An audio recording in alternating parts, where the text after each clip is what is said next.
everyone, I am Tacet, and today I'm going to be going over 10 tips to help newer players to Gems of War. These are going to be basically just general tips that will help you out either with resources or just being able to know the game better, just be able to spend your resources better, and just have a better understanding of the game overall. We're going to start this at number 10, of course, which is show the spell and mana details. By default, when you first start off in the game, this is unchecked. I don't know why they do this. Their explanation the developers currently have for it is they don't want to overly complexify the game by having it off like this. But as you can see, if we go over to our troops right now, if we have this off, every single troop just has a this is their mana symbol in the top left. It doesn't actually say what their mana cost is anywheres, and this is a bit of a problem because every single troop in the game has a different mana value that they have. Like Alchemist is 10, Aberrath is 15, Amara is 13, Amnesia is like 24 or something, but you will have no clue on that if you're first starting off the game because it keeps this at default. So you definitely want to make sure you have this checked, and once you do that, everywhere's in game and match when you're going through your troops, it'll show all the manas in the top left corner. Very, very important to have this on. Really wish they would just make it the default already, but like as soon as you get into this game, if you do not have this on, definitely turn this on because it is one of the most helpful things you could do when first starting off, because you won't know how much mana anything has otherwise, and you won't know how close they are to being able to cast, or if you're like one mana off, you won't know that, and you won't be able to build teams around mana costs that well unless you actually have that on and have knowledge of that information.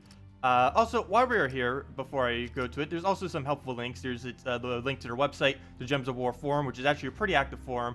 Their support page if you ever have a problem with payment or just anything with the game in general, glitches, stuff like that, and the wiki. They'll also be adding a fifth one probably soon, which is Laya's database, which is a huge database I use a lot, which is completely up to date and has all the information that you could probably ever need about the game.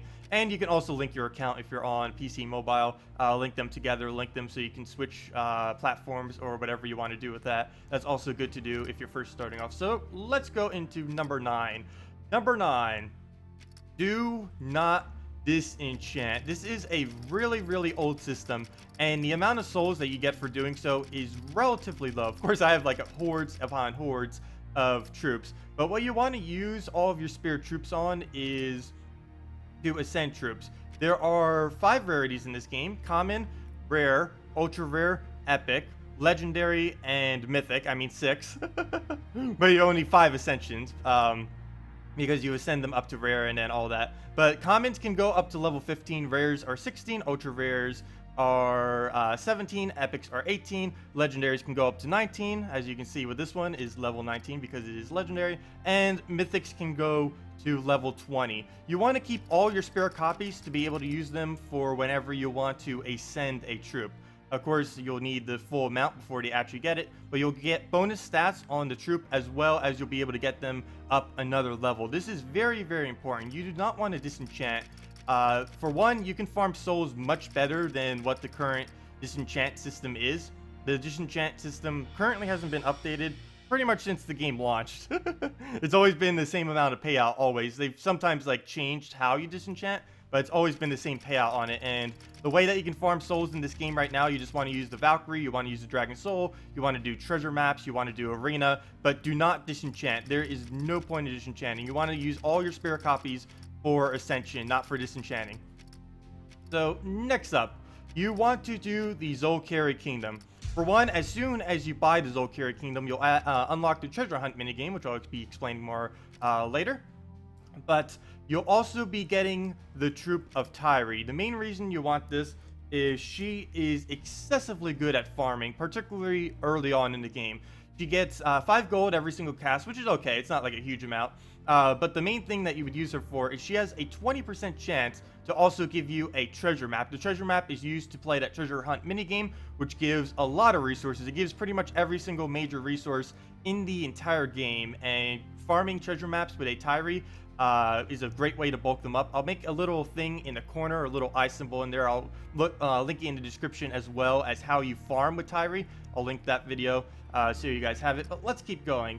On to, also from completing the Zolkari Kingdom, you also unlock a class from there. There's quite a few kingdoms that unlock classes as you complete them, and Zolkiri has a bonus quest line at the end of it, so you'll be getting 2 things for 1 if you do the Zolkiri kingdom like that. Next up, number 7, you want to make sure every single week in PvP that you try getting to the rank 1. By rank 1, I mean these tier ranks. As you can see, every single 100 you get a reward, and you get these as soon as you go up in rank.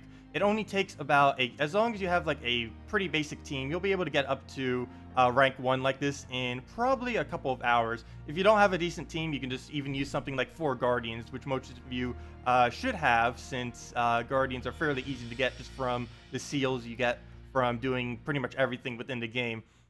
But just make sure you get up to rank 1 every single week if you can, because it gives a lot of decent gold, souls, glory, and glory keys that'll be very beneficial to bulking up your amount of troops, the amount of troops that you can buy, and upgrading them, upgrading kingdoms, and just everything in general. Next up, for glory spending, you should only, and I mean only, like never ever use it on keys, only use glory for this right here. You go into shop and then you click onto rewards. These 2 right over to the right, or whatever is here that has the expired thing on it, are packs that they do these packs every single week for a specific event, and these are the most recent content that they add to the game. They do this every single week, and you'll be able to buy these to get a new troop. You'll get some keys, a variety of keys. You'll be getting a bunch of gold. You'll be getting an arcane trade stone, which are really, really rare in this game, as well as some minor trade stones, which will help you just upgrade things in general. These have the best value of absolutely anything in the game that you can possibly spend glory on, and are essentially the only thing you should be spending glory on due to how excessively good their value is. Consoles, you do get slightly different output from your glory rewards, but I still would say even on consoles that is worth doing these, mostly because I believe on consoles you get like 2 event keys and you still get the arcane and the minor trade stones. I believe you just get less gold and you don't get these variety of keys, but still, regardless of the platform you are on, you definitely want to make sure you spend your glory exclusively on these glory packs, because they are much better than spending it on glory keys. You can go into chests, and if you don't have like a huge bulk of keys, they cost 20 glory each, if I'm not mistaken, which you're better off just buying the packs from the shop for 300 glory, 400 glory, whatever they might be, because overall they're going to be giving you much better payout than what a bunch of random drops from glory keys will. Like, let's see what 50 drops from this is. I believe this would cost 1,000 glory. So as you can see, we did get a little bit lucky. We got some epics. Normally you might even get a legendary or 2, but as you can see, you'd be most likely better off just sticking with the packs, because even when you buy the packs, you're still getting glory keys and gold keys as well. The gold keys give a little bit less as well, but they're pretty helpful in getting minor trade stone and just random resources that drop. Both of them are. So that helps quite a bit. So I would definitely say packs over spending your glory on glory keys pretty much always. So next up is how to position troops. One really crucial mistake that I see a lot of newer players doing whenever they play in a game, or even when they play in the arena minigame, which unlocks at the end of the Broken Spire Kingdom, which gives a bunch of good rewards as well, especially for soul farming if you want to do that. But one mistake that I see done a lot is people do not use a back tank. It is really important when you have troops that are of lower level, or whenever you're just forming a team in general, especially early game, that you have something in the back that will tank for you. Like in this team, we'll want to put our Shegra back there because we have it upgraded more. We have the huge trait, which will be giving it extra HP. We do not want to put something like our Corrupted Sorceress there, since she's only ultra rare, she's only level 17, and she won't be as good for tanking there. She'll just die too quickly to things that can hit the back troop. Because one thing that most people don't normally account for is there are a lot of troops in this game that can hit from the back. Things like Rockworm, things like Dragonian Rogue are pretty popular in early game. Knight Coronet is also a fairly popular choice. These are all troops that can hit the back troop whenever they cast their ability. Like right there, it hits the last enemy. And Dragonian Rogue in particular is pretty popular now. Let's see, I believe that's correct. Nope. Dragonian Rogue is pretty popular now because it has a 3 times boost ratio in early game, which is absolutely huge, and it hits the back troop with that 3 times ratio, making it absolutely devastating to anything that it does. Pretty good value overall. And these kind of troops make it very, very hard if you put a low level weak troop in the back. You want to make sure you have some kind of tank that can absorb it. Whenever you're forming teams, your second and third slot are always your most safest. So if you have anything of lower rarity, like you can see, I have my mythic up front and my legendary ascended to mythic in the back, but I have my legendary and ultra rare ascended troops in the middle, just so they do not die as easily. The third slot in your team is always the safest, regardless of the team that you're using or anything. It's just how this game works, because of how everything is targeted down. The most safest spot you can possibly have is third slot. The main reason for this is anything that hits back troops can just counter to back. Anything that can hit front are going to be skulls, as well as a bunch of other troops. And there's not that many troops in the game that hit the back too. There are a few, but most of them are very, very underused or fairly weak. So you don't really have to worry about them too much. So third slot is by far the safest position you can ever put a troop on your team. So keep that in mind whenever you have lower levels on your team. When you're in arena, it's good to keep your damage source in the third slot or something like that. Just make sure you keep something important to your team protected in your third slot, whether it's a lower level, your damage source, some kind of summoner, just something that's crucial to your team. If it is, just put it in your third slot, and you'll should be able to increase your win rate quite a bit if you find that you're losing a bunch in this game. Next up, number 4, you should spend your gems on armor. Well, there's 2 things you can do. You can actually buy the $50 pack, which gives a 100% bonus to all of your stats that you get: gold, souls, and EXP. But of course, any of you playing free to play or do not want to spend $50 on the game, you cannot do that. So you can buy armors in the shop. The 2 that you'd most likely want to buy, or the 2 sections that you want to buy, is the 50 ones, which are these 3 up here, or the 500 ones, which are these last 2, the Celestial and the Dragon armor. You want to make sure you can get a 100% bonus armor. These are very, very crucial. The sooner you can get these, the better, because they'll be helping out your resource outputs just through the entire game and help you make sure you don't have to grind as much or farm as much or anything like that. I sometimes suggest doing either the Assassin armor or Dwarven armor when you first start out. The main reason for this is they're both 50 gems if you want to get either one.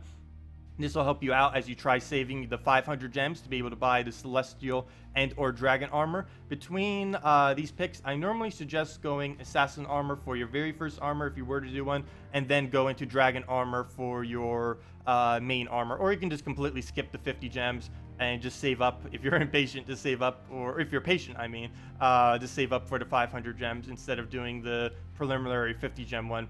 But you definitely want to make sure the first thing you spend on gems are armors, particularly trying to get up to these 100% bonus armors, because any matches that you're doing without these armors are just wasting potential resources that you could be getting. Like, there's other things that you could be spending gems on, like gem keys, event keys, and stuff of the like, but until you actually get one of these armors, until you do, every battle you do is essentially wasting resources, since you could be getting more resources just by getting one of these armors. So you definitely want to save up your gems, try getting one of these 2 500 armors, or buy the $50 pack if you wish to spend. Or if you're on a cheaper budget, one other thing that you can do is, where is it? Buy the $5 daily gem. You'll get 15 gems every single day. And by the time those 15 days expire, you'll probably have farmed enough gems through other things that this $5 will actually be enough within 15 days to be able to buy yourself the Dragon armor or the Celestial armor. Normally, I suggest going for the Dragon armor. The main reason for this is because guilds will be more likely to accept you if you have the Dragon armor. The main reason for this is guilds have a bunch of tasks which cost gold, and they'll want you to, normally, most of the higher guilds will want you to contribute X amount every single week. And if you have Dragon armor, you'll be able to get that in half the time, because you're getting 100% extra gold every single battle. And a lot of top guilds normally look for this, having something like this, having a high gold output. And the higher guild you're in, the more resources you'll be getting for free every single week. So it's definitely, I normally suggest going for the Dragon armor. You also use this to be able to upgrade your kingdoms. You can use it on gold keys, which will help you get pretty much every basic resource in the game. And it has a lot more potential than the Celestial armor, which you mainly just use to be able to upgrade all your troops. So definitely I would suggest going Dragon armor if you had to make the choice of only one of them. So next up on our list, is to use hero classes. Hero classes are extremely important in this game if you are using a hero in your team. If you're not using a hero in your team, then it doesn't matter too much. But early game players, hero is pretty much the most strongest thing that you can possibly put in your team, so you definitely want to consider using it. There are currently 10 classes within the game, and of course more coming eventually. They just add them over time. Eventually, I'm pretty sure every single kingdom will have one. Currently, only 10 kingdoms have one. All you have to do when you don't have one of these unlocked is just click on it, and it'll show you where it is. I'll also post a little icon in the corner or in the description for a comprehensive guide on hero classes. I won't explain it all now, but the basics is you're going to be getting extra stats on your hero whenever you unlock a class. For example, Warlord is the first class, and the class that pretty much all of you probably have, because you get it for the bonus quest line from the very first kingdom from Broken Spire. And what this does is you'll be able to level it up. You use it with souls, and it just levels up all the stats whenever you use hero.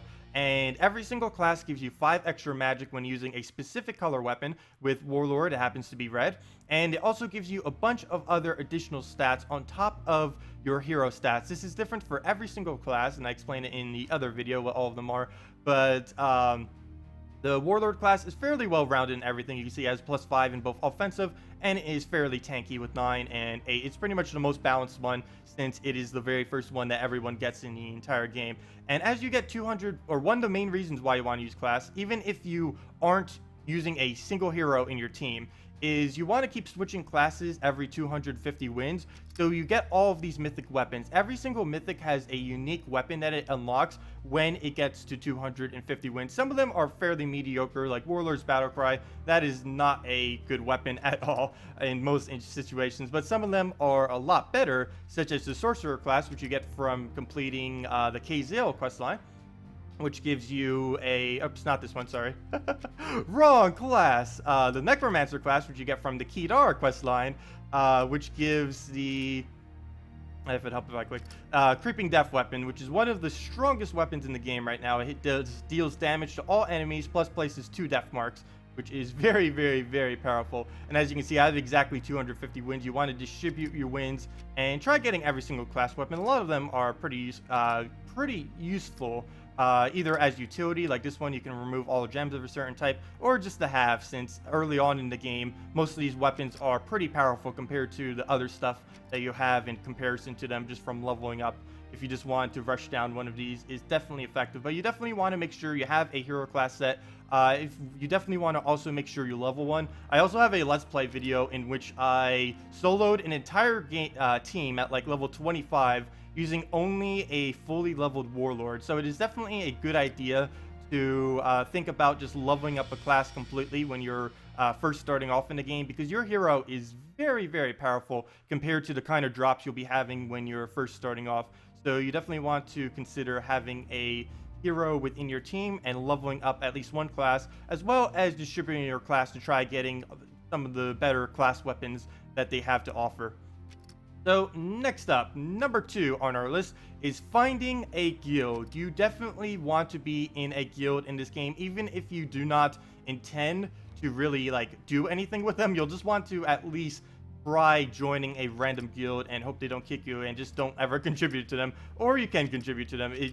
Regardless of your mindset in this game, if you want to play single player, you do want to be in the guild. The main reason for this is there are tasks that you get to complete every single week, and these, whenever one is completed, the resources for it go to every single member of the guild, and they are a great way to get extremely cheap resources as well as getting free resources, since whenever a guild mate does it, you don't even have to pay anything out to be able to get whatever the drops are. And it is an amazing way to get extra bonuses throughout the game. Every single guardian has extra bonuses as well that'll help you out throughout the game. Just either extra tributes, extra EXP, extra souls, and even extra maps on treasure maps, or extra turns on treasure maps, as well as even if you're in a slightly better guild, you'll even be getting bonus stats. As you can see, I'm getting every single bonus stat right now because we completed every single task that the guild currently has to offer. So we're getting 3 attack, 2 magic, 8 armor, and 8 HP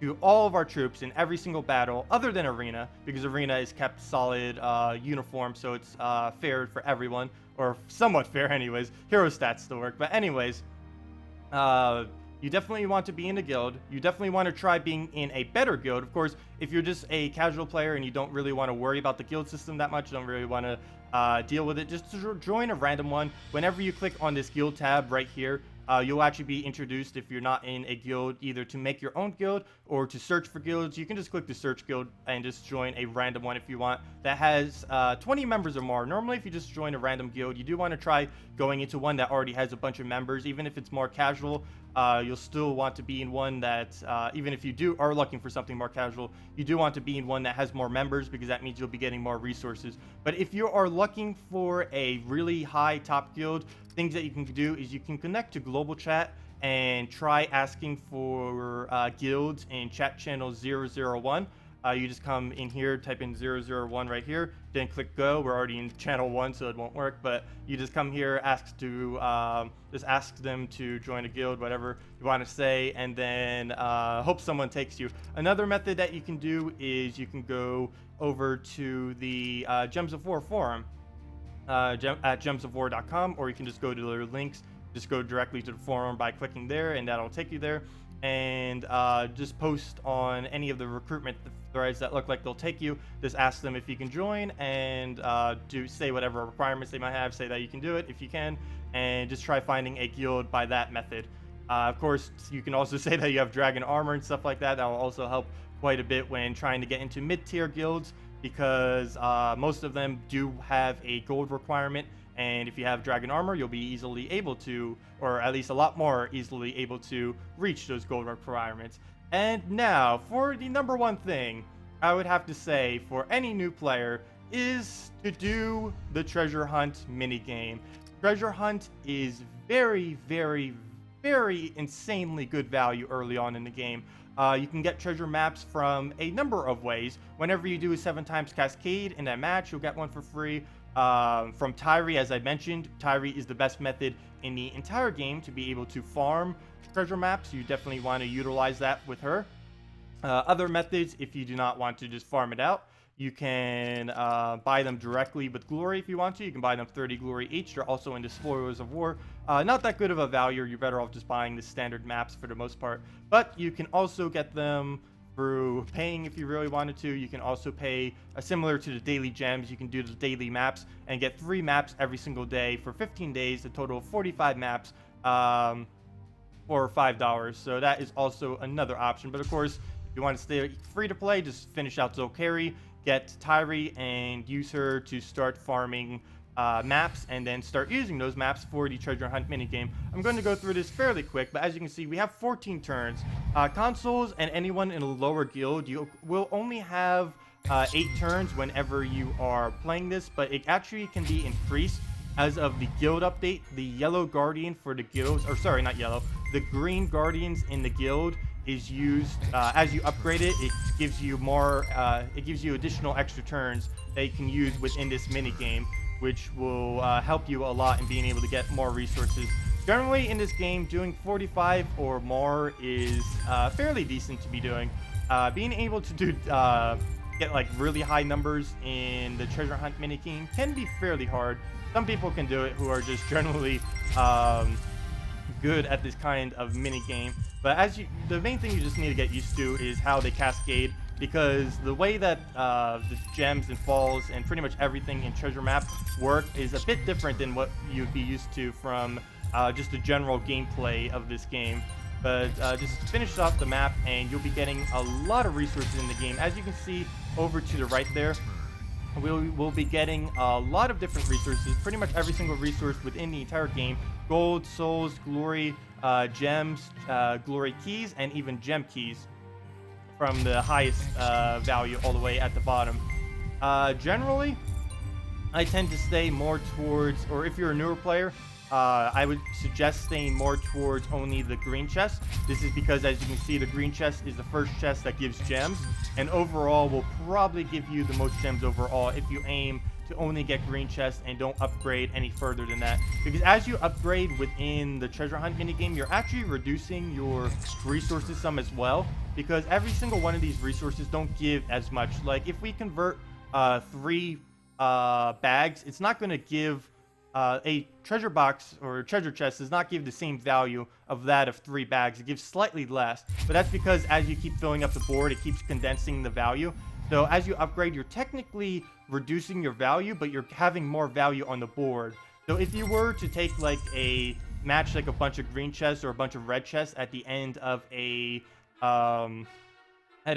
treasure map, you might actually reduce your value instead of increase it, because you're reducing out the amount of higher resources that you're going to be getting.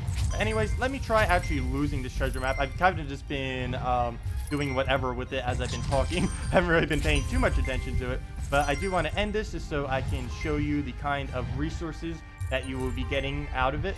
I would post a little guide to this, but I might as well just explain it now since we'll be here for a couple minutes. Generally, you do want to focus down from the bottom. The main reason for this is you'll be having more cascade potential for anything that falls at the top. You also want to make sure that you try not to keep low resources like this at the bottom. The more that low resources like these coins accumulate at the bottom, the harder they're going to be to remove as you get later into the treasure map. Like as you can see, we're starting to get slightly later into this treasure map. There's not actually a turn counter currently for the treasure maps, but we're starting, I would say we're probably around turn 30, around turn 40, somewhere around that general area right now. And because of that, our board is starting to get congested with higher value stuff, which is starting to block everything else. And because we have a bunch of low value stuff, we don't have any other things around them that we can convert them out. So it's a good idea to be able to convert these out early. I wasn't doing that because I wasn't really paying attention as I was commentating over it. But you do want to make sure you try to minimize the amount of low values that you keep at the bottom, because the more you have as the map progresses, the harder it's going to be to keep doing moves, and you'll eventually be locked out to the point that you won't really be able to utilize how much resources you can get. But let me just start taking random moves here now. One other thing you do normally want to do is search from the top up for 4 times and 5 times. I normally don't take 4 times. Especially early on when you're first starting a map, you want to try keeping them there and try taking 5 times in most instances, because I only took those gold there because there wasn't really anything around, but normally you do want to try keeping them there just to make sure that you can get a extra turn off it, because whenever you do a 5 times like that, you're saving your turn plus you're getting 1 additional turn. You just saw right there to turn from 5 to 6 because we got an additional turn from it. Whenever you do a 4 times match, it'll just preserve that number. So if we were to take a 4 times right now, it would just return us back at exactly 6. But if we were to take a turn like that, like you just saw, if we just take a 3, we reduce that number by 1. So like right here, 4 times, that number will stay 5 because it will preserve our extra turn. Just like that. And there we go, we get another one. And if we just take a normal 3 times, like this, it'll go down by 1.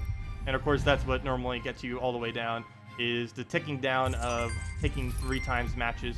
So if you can keep taking 4 times and 5 times, that would be your best way to keep staying within a single treasure map. I'm just going to end this out now. Let's just take whatever, just so we can see the kind of rewards that you get for something like this. And of course, there's always that one move as soon as you finish off the map that you can never do, which could have probably set up an amazing move. But I'll just click through this. Or actually, I won't click through this. Of course, you can just click instantly, and it'll skip past this right now. But I just wanted to do it to just kind of show you what kind of chests give what and like the values to it relative to the other things. Like I was explaining earlier, it diminishes. But the treasure map gives, as you can see, trade stones right here. Every single 15 move gives 1 trade stone. The trade stone drops that come from the treasure hunt minigame can be every single trade stone in the entire game, which is what makes it very useful. As you can see, we just did 73 moves there, which is fairly decent.